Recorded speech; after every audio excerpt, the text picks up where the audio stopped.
واحدة ليس لهن من بسم اللہ الرحمن الرحیم۔ سورۃ النساء مدنیہ 105 اور 77 آیات۔ یہ سورہ نساء ہے مدنی 105 اور 105 یا 106 یا 107، یعنی کہ وسبعون 75 یا 76 یا 77 اس کے اندر آیت ہیں۔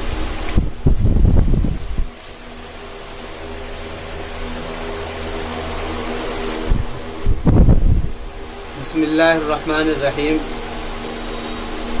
یا ایھا الناس اتقوا ربکم الذی خلقکم من نفس واحدہ وخلق منها زوجها وبث منهما رجالا کثیرا ونساء واتقوا اللہ الذی تساءلون به والارحام ان اللہ کان علیکم رقیبا۔ یہ قرآن کریم کی سورہ نساء ہے۔ اس سے پہلے جو پہلی صورتیں تھیں بقرہ اور آل عمران، اس کے اندر اللہ رب العزت کی طرف سے جو مقصود تھا اس کا ذکر ہے۔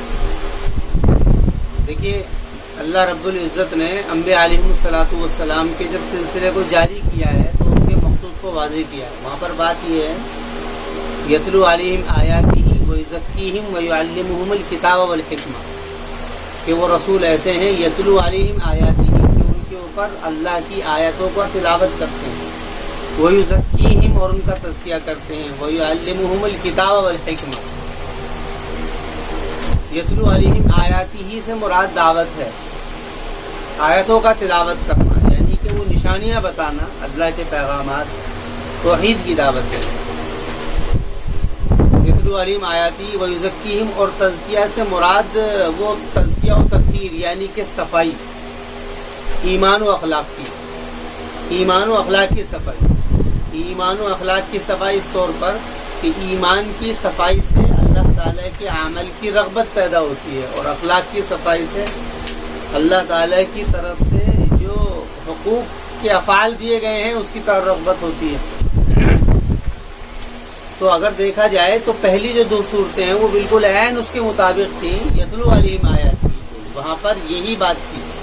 وہاں پر یہود کے اوپر اتمام حجت ہوا اور نصارہ کے اوپر اتمام حجت ہوا سورہ آل عمران میں، اور اس کے بعد میں ایک نئی امت کی تاسیس بنیاد ڈلی جس کو امت محمدیہ صلی اللہ علیہ وسلم کہا گیا۔ اب اس کے بعد میں چونکہ نبیوں کا دوسرا مقصد تزکیہ و تطہیر کا ہے، یعنی کہ ذہن و قلب کی صفائی، ذہن و قلب کی صفائی کی، جس سے ایمان عقائد کی صفائی، عقائد کی صفائی ہوگی تو اللہ تعالیٰ کی ذات توحید کا علم ہوگا، اور اگر اخلاق کی صفائی ہوگی تو حقوق کا خیال ہوگا، والدین ہیں، رشتہ دار ہیں، اقربا ہیں۔ تو قرآن کریم نے یہاں پر تزکیہ و تطہیر کا مضمون لیا ہے، تو اس کے اندر یہ سورہ نساء بالکل وہی چیز ہے۔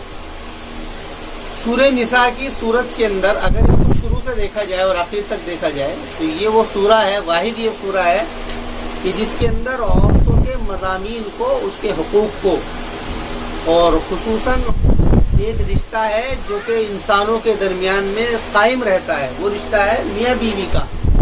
یہ رشتہ ایسا ہے کہ اس رشتے کی ہی اصل بنیاد ہے، اسی رشتے کو دنیا میں رہنا ہے، اسی رشتے کی بنیاد پر جنت کے اندر رہن سہن ہے، یہ وہ رشتہ ہے۔ لیکن یہ رشتہ نازک بہت ہے، اس کو جوڑنا بھی بہت آسان لفظوں میں جاتا ہے اور اس کو توڑا بھی بہت آسان لفظوں میں دیا جاتا ہے۔ یہ گویا کہ انسان کا اختیاری رشتہ ہے۔ کچھ رشتے وہ ہوتے ہیں جو غیر اختیاری ہوتے ہیں، جیسے کہ والدین کا رشتہ، بھائی بہن کا رشتہ، اس میں آدمی چاہے یا نہ چاہے وہ رشتے ہو جاتے ہیں۔ کوئی اگر اپنے باپ کا انکار کرے تو وہ باپ کا رشتہ ختم نہیں ہوگا، بہن کا رشتہ وہ ختم نہیں ہوگا، یہ رشتے کبھی ختم نہیں ہوتے ہیں۔ لیکن یہ میاں بیوی کا رشتہ یہ ہے بھی خود اس کے اوپر کہ وہ چاہے تو اس کو بنائے اور اگر چاہے تو اس کو بگاڑ دے۔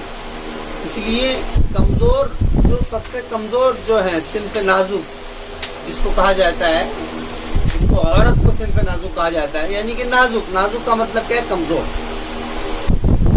تو اب چونکہ عورتوں کو مردوں کے تابع کیا ہے اس رشتے کے اندر، خاندانی، اس کے اوپر انشاءاللہ مضمون اسی سورہ نساء کے اندر آئے گا آگے، وہاں پر اس کو دیکھ لیں گے۔ فی الحال تو بات یہ ہے کہ بات شروع کی ہے یا ایھا الناس اتقوا ربکم الذی خلقکم من نفس واحدہ۔ سب سے سے پہلے کی تطہیر ہے، سب سے پہلے عقائد کی تطہیر کی گئی ہے.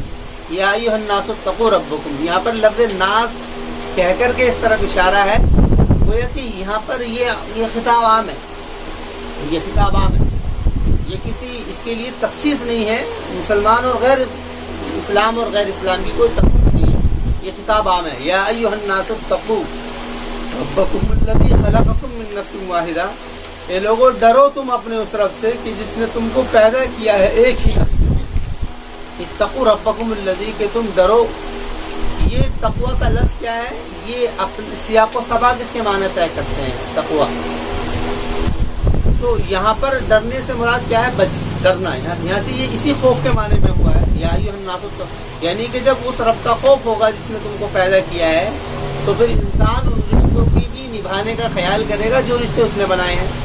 یا ایھا الناس اتقوا ربکم الذی خلقکم من نفس واحدہ، کہ ڈرو تم اپنے اس رب سے کہ جس نے تم کو پیدا کیا ہے من نفس واحدہ، ایک ہی نفس سے. ایک ہی نفس سے مراد کیا ہے؟ ایک ہی جان سے. یعنی کہ تمہاری جو تخلیق ہے، تم کو جو پیدا کیا گیا ہے، اس پیدا ہونے کے پیچھے کوئی دوسری نسل نہیں ہے. یعنی تم کو ایک ہی نفس سے پیدا کیا ہے. یہاں سے اب کلام کا جو سباق ہے، آگے آنے والا مضمون ہے، اس کو طے کر دے گا کہ اشارہ کس طرف ہے، یعنی کس کے حق میں ڈرنا، کس کے حق میں ڈرنا. وہ آگے ہے وَخَلَقَ مِنْهَا زَوْجَهَا، یعنی وہ اس طرف اشارہ کیا اور پیدا کیا ہے اس نے اس میں سے اس کے جوڑوں کو.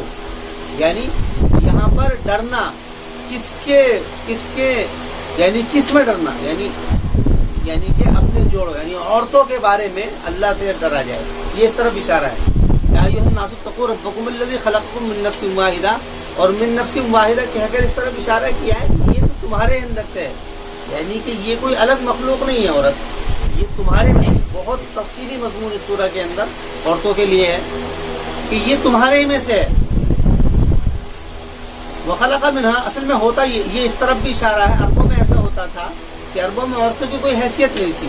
حیثیت اس اعتبار سے نہیں تھی کہ ان کے یہاں پر کوئی وقت نہیں تھی. وہ لوگ ان مخصوص زمانوں میں، جو زمانے ماہواری کے ہوتے ہیں، اس زمانے میں ان کو ایک طرف قید خانے میں ڈال دیا کرتے تھے. وہ ہے کہ ایک کمرہ ان لوگوں کے یہاں پر اسٹور روم تھا، جس کے اندر وہ اس زمانے میں اس کو پھینک دیا کرتے تھے. اور اس زمانے میں ان سے کھانا پینا، بولنا، بتلانا، اٹھنا بیٹھنا سب گویا کہ ان کے لیے ایسا جرم تھا کہ اگر کوئی دیکھ لیتا تو اس کے اوپر تنبیہ کرتا. ایک بات یہ تھی. دوسری بات یہ تھی کہ اس تعلق سے اتنی پستی تھی اخلاقی کہ کوئی اس کو گوارا نہیں کرتا تھا کہ کوئی کسی لڑکی کا باپ بنے، یا بھائی اس بہن بات کو پسند نہیں کرتا تھا کہ وہ یعنی کوئی بھی، یعنی وہاں پر بات یہ تھی کہ اس کو زندہ دفن کرے، جس کو قرآن نے کہا وَإِذَا الْمَوْءُودَةُ سُئِلَتْ. تو یاد کیجئے جبکہ زندہ درگور عورت سے پوچھا جائے گا وَإِذَا سُئِلَتْ کہ کس وجہ سے اس کو زندہ دفنایا گیا. تو یہ وہ معاملہ تھا. اسی طرف اشارہ ہے کہ یہ تو ہم نے تمہیں میں سے پیدا کیا ہے، ایسا نہیں ہے کہ یہ الگ مخلوق ہے کہ اس کے اوپر تم ظلم روا رکھو، یا یعنی یہ تم نے یہ کیسے گوارا کر لیا کہ تم نے اس کے اوپر اتنا ظلم کیا ہے. اس کی وجہ کیا ہے؟ من نفس واحدہ وخلق منها زوجها وبث منهما رجالا كثيرا ونساء. فرما رہے کہ یہی وہ بنیاد ہے کہ اس کو بنیاد رکھ کر کے ہم نے دنیا کے نظام کو چلا، یعنی کہ نسل انسانی کا جو وجود ہم نے بخشا ہے وہ صرف اسی بنیاد پر بخشا ہے. یعنی کہ انسانی دنیا، اللہ تعالیٰ کی اسکیم دنیا کے اندر انسانوں کو بھیجنے کی وہ یہی ہے کہ مرد و عورت کے اختلاط سے یہ اللہ تعالیٰ کی دنیا میں انسانوں کے بھیجنے کی اسکیم ہے. تو یہ اسکیم یہی ہے کہ تم کے میاں بیوی کہ مردوں سے خطاب ہے کہ یہ عورت جو ہے تمہارے ہی اندر سے ہیں، انسانیت کے اندر سے ہیں. اور پھر اس کی وجہ اور اس کے بعد میں کہ اس سے تمہاری اولادیں وجود میں آتی ہیں. وَبَثَّ مِنْهُمَا رِجَالًا كَثِيرًا وَنِسَاءً وَاتَّقُوا اللَّهَ الَّذِي تَسَاءَلُونَ بِهِ وَالْأَرْحَامَ.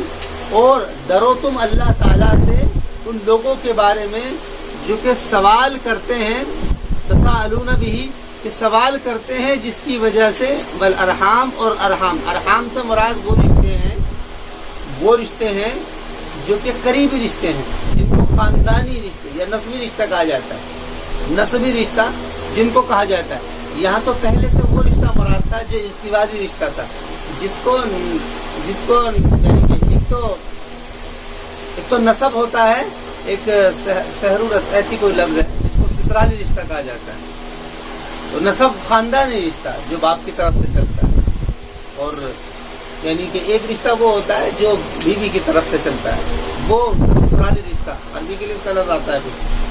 دیکھیے تو یہاں پر واتقوا اللہ الذی تساءلون، پہلے جو تھا پہلے اس رشتے کو لیا ہے، کون سا؟ جو بیوی کی وجہ سے ازدواجی جو رشتہ ہے اس کو لیا ہے.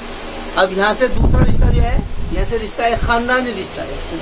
انسان انہی دو رشتوں میں بندھا رہتا ہے انسانیت سے. انسان جو ہے بطور انسان ہونے کے انہی دو رشتوں میں ہوتا ہے، یا تو اس کا رشتہ کسی عورت سے کے راستے سے اس کے خاندان سے ہوگا سسرالی رشتہ، یا اس کا رشتہ کس سے ہوگا؟ اپنے خاندان سے، اس کی ماں ہے، اس کا باپ ہے، جو اس کے خاندانی رشتے ہیں. تو یہاں پر پہلے عورت کے رشتے کو ذکر کیا ہے، بعد میں رشتے کو ذکر کیا ہے. اس ذکر کی مراد یہاں پر اہمیت مقصد نہیں ہے، یہاں پر اہمیت مقصود نہیں ہے رشتے کی، بلکہ یہاں پر کمزوری بتانا مقصد ہے کہ یہاں پر کمزوری زیادہ پائی جاتی ہے عورت کے مقابلے کہ عورت کے اندر. واتقوا اللہ الذی، اور ڈرو تم اللہ تعالیٰ سے ان لوگوں کے بارے میں بھی، الذین ان لوگوں کے بارے میں، تساءلون جو کہ مدد چاہتے ہیں، جن کے بارے میں، والارحام، اور ارحام یعنی کہ واو یہاں پر بمانے ماں ہے، یعنی کہ مدد چاہیے. کیونکہ آپ جب بھی کوئی مدد چاہتا ہے، عربوں میں بھی ایسا ہوتا تھا اور جگہ ایسا ہوتا ہے کہ جب بھی آدمی مدد چاہتا ہے یا اس کو کوئی پریشانی تکلیف ہوتی ہے تو وہ ہمیشہ اپنے نسلی رشتہ داروں کی طرف بھاگتا ہے. کوئی مسئلہ ہو گیا تو باپ کی طرف جائے گا، بھائیوں کی طرف جائے گا، خاندان کی طرف جائے گا. جب بھی کوئی معاملہ ہوتا ہے وہ ادھر جاتا ہے. تو فرما رہے ہیں کہ یہ تو تم آپس میں ایک دوسرے کی مدد کے لیے تم سوال کرنے لگ جاتے ہو، تمہیں ان کی ضرورت پڑتی ہے. تم جو ہے تمہیں ان سے ڈرنا چاہیے، یعنی ان سے اپنے تعلقات نہیں بگاڑنے چاہیے، ان سے اپنی کوئی رشتہ داریاں ختم نہیں کرنی چاہیے. یہ تمہارے نسبی رشتے ہیں. واتقوا اللہ الذی تساءلون، اس میں فرما رہے ہیں یہاں پہ اس میں تا کا تا میں ادغام ہے. تتساءلون، یہ تتساءلون ہے، یہ یہاں پر کیا ہے، تا کو اس میں بدل دیا ہے. یہاں پر یہ معلل لفظ ہے، اور ایک روایت میں یہ تشدید کے ساتھ میں بھی ہے، تساءلون بھی ہے، تساءلون بھی ہے ایک قرات میں، اور ایک قرات میں تخفیف کے ساتھ میں تساءلون. جیسے کہ عاصم کسائی کی یہ قرات کے اندر تساءلون ہی پڑھا جاتا ہے. بھی یعنی کہ اس چیز میں کہ جس کی وجہ سے تمہارے آپس میں تعلقات ہیں. مطلب کہ اللہ تعالیٰ سے کہتے ہیں کہ میں مجھ سے اللہ تعالیٰ کے لیے سوال کرتا ہوں، رشتہ داروں سے ہی بات کرتا ہے، اور اللہ تعالیٰ کی میں تمہیں قسم دیتا ہوں. تو مدد کے لیے آدمی جب بھی نکلتا ہے تو وہ اپنے نسلی رشتہ داروں کی طرف نکلتا ہے. واتقوا اللہ الذی تساءلون بہ والارحام، ارحام سے مراد رحم یعنی کہ رشتہ داریاں، نسبی رشتہ داریاں. واتقوا اللہ الذی تساءلون بہ والارحام. ان اللہ کان علیکم رقیبا، کہ بے شک اللہ ہے تمہارے اوپر رقیب. رقیب کہتے ہیں محافظ کو، رقیب کہتے ہیں محافظ کو، نگرانی کرنے والا. نگرانی کرنے کے والے کا مطلب یہ ہے کہ جو کہ اس کے ہر ایک چیز کا خیال کرے کہ وہ کہاں جا رہا ہے، کہاں آ رہا ہے، کیا کر رہا ہے. تو یہاں پر نگراں. ان اللہ کان علیکم رقیبا، کہ اللہ تعالیٰ تمہارے اوپر رقیب ہے، یعنی کہ نگراں ہے، تمہارے اعمال کی حفاظت کرنے والا ہے، یعنی تم کو عمل دے گا، تم کو بدلہ دے گا. مطلب یہ ہے کہ وہ تمہاری ساری چیزوں کے اوپر نگراں ہے، وہ دیکھ رہا ہے کہ تم کہاں کیا کر رہے ہو، کیسے کر رہے ہو، اس کے مطابق اس کو تم کو بدلہ دینا ہے. آگے ہے وآتوا الیتامى اموالهم. ایک قسم جو ہے کمزوری کی وہ یہ بھی ہے معاشرے کے اندر، یہاں پر معاشرے کے اعتبار سے تطہیر ہے، اخلاقی تطہیر چل رہی ہے. تو اخلاقی طور سے ایک تو یہ ہوتا ہے کہ ایک تو رشتہ بیوی سے ہے، ایک رشتہ نسبی رشتہ ہے، ایک رشتہ جو ہوتا ہے وہ تعلق داری کا ہوتا ہے. بھئی یہ دو رشتے تو وہ ہیں کہ جن کو رشتہ داریاں کہہ لیتے ہیں. تو سسرالی رشتہ ایک نسبی رشتہ، ایک رشتہ وہ ہوتا ہے جو انسان کو دوسرے اور ذرائع سے ہوتا ہے، وہ پڑوس کا رشتہ ہے یا کسی اور تعلق داری کا رشتہ ہے. تو ان رشتوں کے اندر سب سے نازک رشتہ جو ہے جس کے اندر تاکید ترغیب دی گئی ہے وہ یتیموں کا ہے. سب سے پہلا حق ان کے اندر جو ہے وہ یتیموں کا ہے، تو اسی کو لیا. وآتوا الیتامى اموالهم، اور تم دے دو یتیموں کو ان کا مال، اور دے دو تم یتیموں کو ان کا مال. ولا تتبدلوا الخبیث بالطیب، اور بدلو تم خبیث کو طیب کے بدلے میں. دیکھو خبیث اور طیب یہ جس طریقے سے مادی خرابی اور مادی صحت کے لیے لفظ استعمال ہوتا ہے، اسی طریقے سے اخلاقی خرابی اور اخلاقی بگاڑ کے لیے بھی لفظ استعمال ہوتا ہے، خبیث اور طیب، یہ اس کا قاعدہ ہے۔ لیکن یہ معنی کیسے طے ہوتے ہیں، یہ سیاق و سباق طے کرتا ہے۔ تو یہاں پر خبیث بالطیبی، یہاں سے مراد مادی خرابی اور بگاڑ ہے۔ مادی خرابی سے مراد یعنی وہ جو مال ہے ان کے اچھے مال کو برے مال سے مت بدلو، یعنی کہ ان کا مال اس کے باپ نے جو چھوڑا ہے وہ اچھا مال ہے، جو بھی سامان چھوڑا ہے اس سامان کو تم نے بدل دیا، اچھا لے لیا اور خراب اس کی جگہ رکھ دیا۔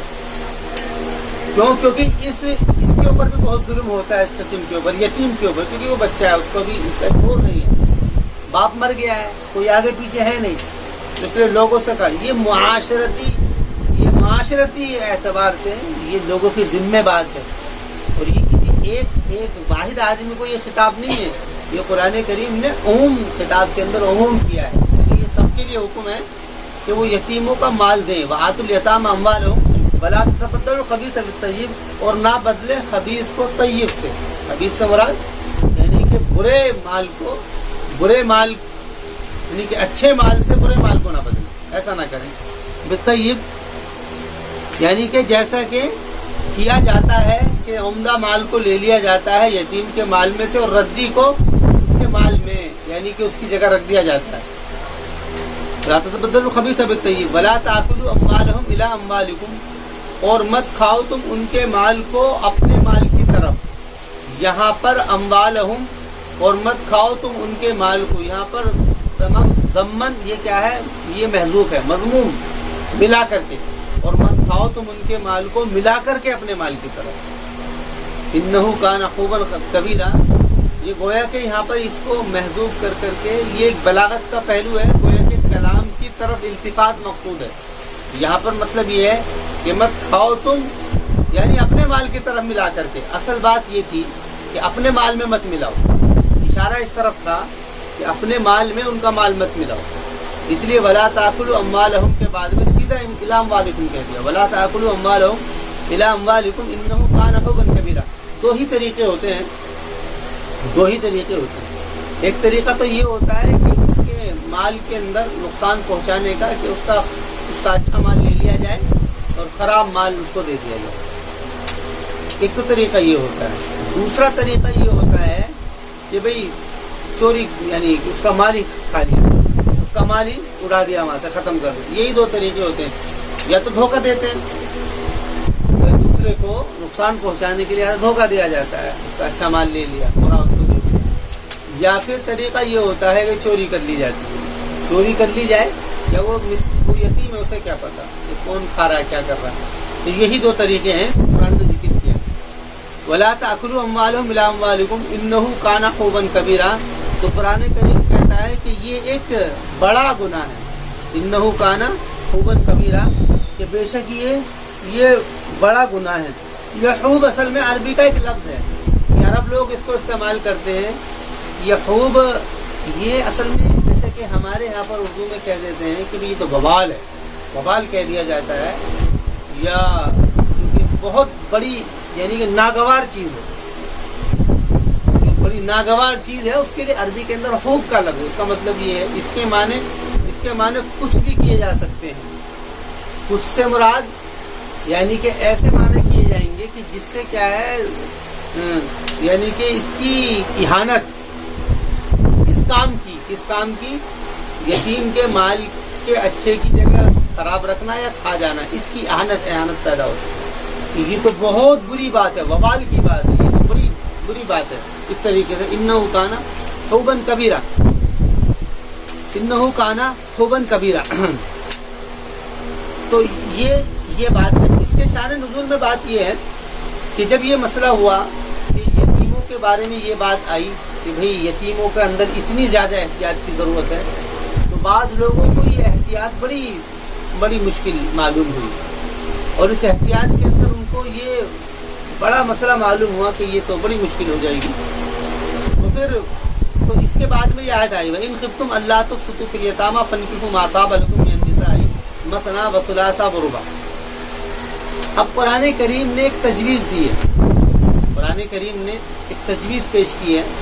تجویز پیش یہ کی ہے کہ اگر ان یتیموں کے مال کے اندر تمہیں یہ خطرہ ہو کہ ان یتیموں کے مال کے اندر ہم سے گڑبڑ ہو سکتی ہے، ہم سے کوئی تکلیف، ہم سے کوئی مشکل پریشانی ہو سکتی ہے، اور ایسا ہو سکتا ہے کہ ہم سے اس کے حق ادا نہ ہو، اگر تمہیں اس کا ڈر ہو تو اس کو قرآن کریم میں تجویز یہ پیش کی کہ وَإِنْ خِفْتُمْ أَلَّا تُقْسِطُوا، اور اگر تم ڈرو اس بات سے کہ تم نا انصاف کرو، قسط اور عدل، یہ دو لفظ ڈر میں وَإِنْ خِفْتُمْ أَلَّا تُقْسِطُوا، قسط اور عدل، عدل کہتے ہیں برابر کرنے کو اور قسط کہتے ہیں انصاف کرنے کو، برابر کرنا، برابر کرنے سے مراد یہ ہے کہ جو جس کا حق ہے وہ حق دینا، عدل کا لفظ آتا ہے، اور قسط کا مطلب آتا ہے انصاف کرنا۔ انصاف کے اندر، عدل کے اندر اصل میں دینے کے معنی مراد ہوتے ہیں، کوئی بھی چیز دینا، کسی کو حق دینا ہے، پیسے دینے ہیں، کسی کے ساتھ میں معاملہ برتاؤ کرنا ہے، عدل کے معنی میں۔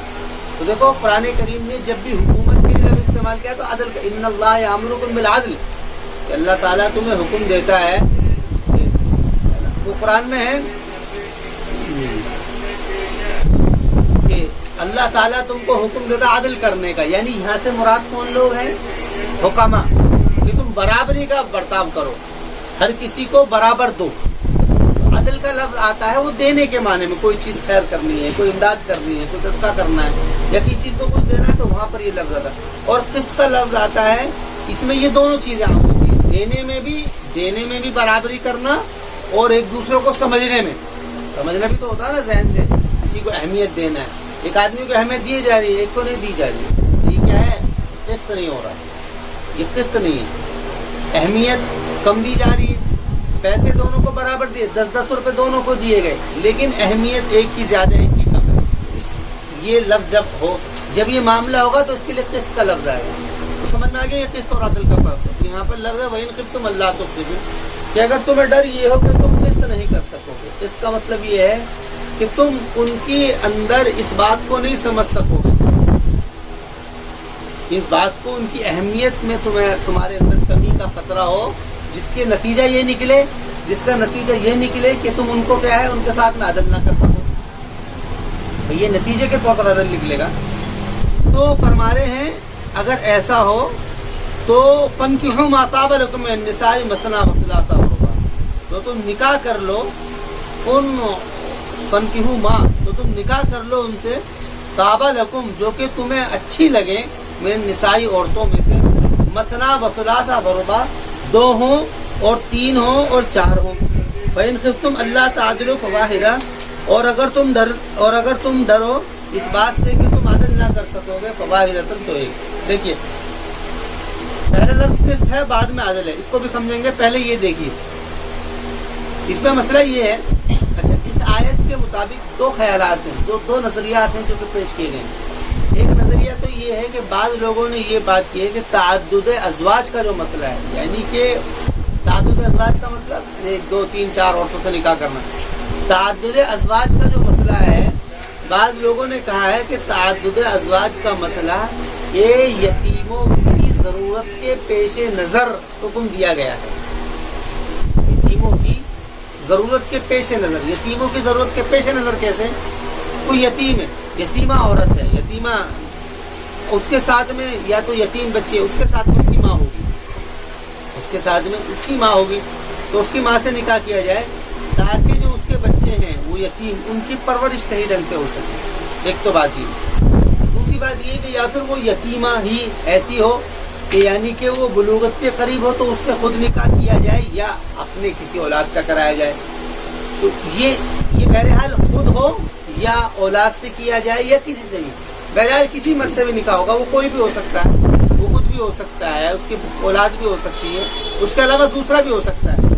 تو کہہ رہے ہیں کہ یہ جو مسئلہ ہے، یہ تعدد ازواج کا مسئلہ، یہ یتیموں کی حیثیت سے، یتیموں کی ضرورت کا خیال کر کے حکم دیا گیا ہے۔ تعدد ازواج، ایک طبقہ تو وہ ہے جس نے یہ کہا ہے، دوسرا طبقہ وہ ہے جس نے اس بات کو کہا ہے کہ نہیں، یہ ایسا کوئی مسئلہ نہیں ہے، بلکہ یہ تو اللہ تعالیٰ نے ایک حکم دیا ہے، اللہ تعالیٰ نے ایک تعدد ازواج کی اجازت دی ہے کہ بغیر کسی، چاہے یتیموں کا مسئلہ ہو یا نہ ہو، یا کوئی دوسری چیزیں ہو یا نہ ہو، بغیر کسی تقاضے کے اور بغیر کسی ضرورت کے بھی یہ تعدد ازواج کا اجازت ہے، یعنی تعدد ازواج کا مسئلہ۔ یہ دو نظریات ہو، سمجھ میں آ گئی؟ اس کے اندر قرآن کریم نے کیا بات کہی ہے؟ دیکھیے قرآن کریم نے شروع سے ہی مضمون لیا ہے اخلاقی تطہیر کا. شروع سے پہلا مضمون یہاں پر عورتوں کے لیے ذکر ہوا ہے کہ خلقکم من نفس واحدہ وخلق منہا زوجہا. پہلی ہی بات میں یہاں پر بات ہوئی. اچھا اس کے ضمن میں اور دوسرے جو کمزور تھے مثلا کے نسبی رشتہ داروں میں ہو سکتے ہیں اور وہ یتیموں بھی ہو سکتے ہیں. تو اگر دیکھا جائے یہ سارا کا سارا مضمون جتنا بھی چل رہا ہے وہ عورتوں کے سامنے رکھ کر کے کیا ہے. یہ جتنا مضمون ہے یہ سارا کا سارا مضمون یہاں پر عورتوں کو سامنے رکھ کر کے کیا گیا ہے. اور بات بتانے مقصود یہ ہے کہ عورت اگر یتیمہ ہو تو بھی سمجھنے کی چیز ہے کہ عورت یتیمہ ہو تو بھی یا پھر کسی یتیمہ کی بیوی ہو تو بھی وہ بیوہ ہو چکی ہے یا پھر اس کے علاوہ وہ ذوی الارحام میں سے ہو یعنی رشتہ داروں میں سے تعلق داروں میں سے ہو تو بھی فرما رہے کہ ہر حال میں. اچھا دو باتیں تو یہ ہوگی. تیسری بات یہ تھی عربوں کے اصل میں رواج کو بھی دیکھنا پڑے گا. عربوں میں رواج یہ تھا کہ عربوں میں شادی کرنے کا جو مسئلہ تھا وہ کوئی لمٹ نہیں تھی. وہاں پر ایک کے پاس میں 10 ہیں 20 ہیں 50 ہیں کوئی لمٹ نہیں تھی. ایک بات تو یہ تھی. دوسری بات یہ تھی اس تعدد ازواج کے اندر کہ یہاں پر کوئی رشتہ داریوں کا بھی خیال نہیں تھا اور اس کے علاوہ نسب اور ارحام کا بھی خیال نہیں تھا. یعنی کون عورت حلال ہے کون حرام ہے اس کا بھی خیال نہیں تھا. بس اتنی بات تھی جہالت کے اندر زمانے جہالت بھی کہ بس یہ مسئلہ تھا. ایک کے پاس میں 20 30 50 بلکہ خاندان کا مسئلہ یہ تھا کہ کسی نے کسی سے شادی کر لی تو اس کی اماں بھی اس کی بہن بھی اس کی خالہ بھی اس کی پھوپھی بھی سب کو وہ لے آتا تھا وہاں. ایسا کیوں تھا کیونکہ ایسا مسئلہ یہ تھا کہ وہاں پر عورتیں بوجھ تھی. پہلی بات تو یہ تھی کہ اس کے والدین نہیں چاہتے تھے اس بات کو. جو گھر کے اندر جو والدین تھے وہی نہیں چاہتے تھے اس بات کو کہ ایسا کوئی ہمارے پاس میں کوئی لڑکی رہے. اس کو چاہتے نہیں تھے. تو اس ناچاہت کی وجہ سے یہ خیال پیدا ہوا اور یہ بالکل ایسا رواج ہو چکا تھا کہ گویا کہ ایک نظام بالکل ایک دم مسئلہ ہو گیا تھا. کچھ سمجھ میں نہیں آ رہی تھی بات. تو قرآن کریم نے جب یتیموں کا ذکر کیا تو یتیموں کا ذکر کرنے کے بعد میں ایک تجویز پیشی کی کہ بھئی تم نکاح تو کرتے ہی ہو اور تمہارے ہاں پر عورتیں بہت ہوتی ہیں. تو قرآن کریم نے کہا کہ سب سے بہتر طریقہ یہ ہے یتیموں کی پرورش کا کہ تم اس کو اپنی منکوحہ بناؤ, بیوی بناؤ, اس کو بیوی بناؤ. اس سے کیا ہوگا؟ اس سے فائدہ یہ ہوگا کہ جو یتیمہ ہے, دیکھو یہ بات تو بالکل پکی ہے ثبوت کے ساتھ میں کہ عورت تنہا, اکیلی عورت نہ تو سیف ہے نہ ہی سیف ہے. یعنی وہ اکیلی زندگی گزار بھی نہیں سکتی ہے اور اگر اکیلی رہے گی تو لوگوں کے نظروں میں چڑھ جائے گی اور بلکہ اس کا نسب متون ہو جائے گا. تو یہ بات تو بالکل ایک دم پکی بات ہے, اس کے اندر تو کسی کو انکار بھی نہیں ہے. اور دوسری بات یہ ہے کہ عورت کا جہاں پر بھی معاملہ ہے, جس جگہ پر چلے جاؤ وہاں پر مرد کے تابع ہے. وہاں پر کیا ہے, کیونکہ جو ہے نا خاندانی ادارے کے اندر ذمہ دار کی حیثیت جو ہے وہ اللہ تعالیٰ نے مردوں کو. یہ مضمون بھی تفصیلی طور پر اس سورہ کے اندر آیا, ابھی تو اس کو سمجھنا ہے ہمیں. تو یہ کہا گیا ہے کہ تم یہ کام تو کرتے ہو, اس لیے تمہیں یہ چاہیے کہ تم ایسی عورتوں سے شادی کرو کہ جو عورتیں پریشان ہیں, وہ کسی یا تو بیوہ ہیں یا پھر یتیمہ ہیں. ایک تو بات یہ مقصد تھی. دوسری بات یہ تھی کہ ان کے یہاں پر جو انلمیٹڈ تعدد ازواج کا جو مسئلہ تھا, انلمیٹڈ جو وہ شادی کیا کرتے تھے, اس کے اندر قید بندی کی ہے. اس کے اندر اس کو تحدید کیا ہے. تحدید کیسے حد اس کے اندر لگائی ہے, حد اس طور پر لگائی ہے کہ اس کو 150 سے ہٹا کر کے اس کو 4 کے اوپر لا کر کے خاص کر دیا گیا. اس کے اندر 4 پر لا کر کے خاص کیا گیا. اس سورہ اس آیت کے اندر نہ تو اجازت مقصود ہے اور نہ ہی اس آیت کے اندر ترغیب مقصود ہے, بلکہ اس کے اندر ان کا جو رواج چل رہا تھا اس رواج کے اندر یہ بات ایڈ کی گئی ہے اس تعدد ازواج کے اندر. اس کو قرآن سے اس پر کوئی اعتراض نہیں ہے کہ